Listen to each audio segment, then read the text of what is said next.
Hey, Clavette here. Welcome back to Clavette's Corner, where I welcome you into my studio to take a look at the behind the scenes work that goes into writing my records. Now, last week we were focusing on the drums to the B-side record, What I Need. So this week, it's all bass lines and kick drums. That's right, the low end information again. So let's jump into Ableton and take a look. All right, welcome back. We are inside Ableton now. We are going to go through What I Need. We're going to go through the kick and the bass right now, okay? So let's just put everything together real quick so you can get a taste of what the kick and the bass sounds with the drums.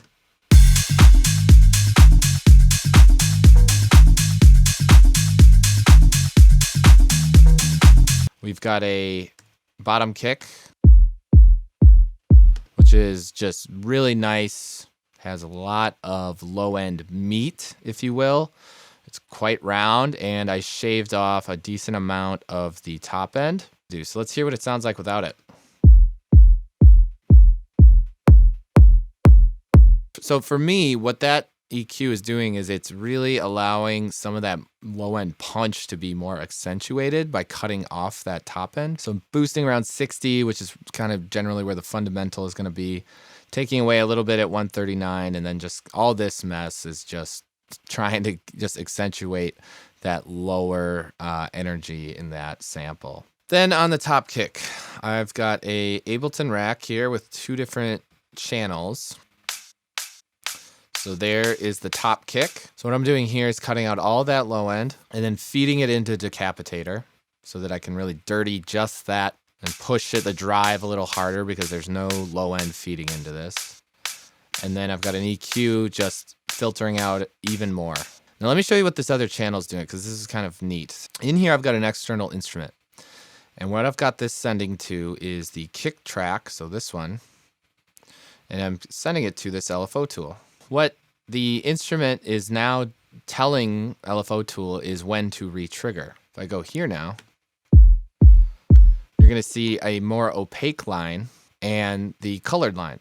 And the opaque line is really just the original sample, where the colored line is the sample after the LFO tool's volume automation is applied to it.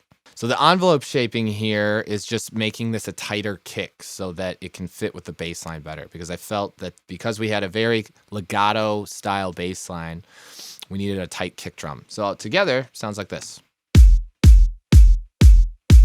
So there's the kick. So let's go to the bass line. So this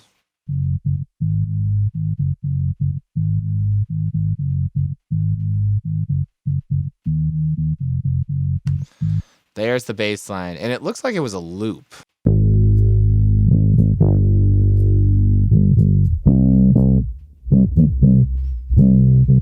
So there's the original sample. What I think I did is I took one note from that, put it into a simpler. Through some more processing, I got it somewhere close to this, probably just some filtering. And then that is just following the root note of the chord progression in this song.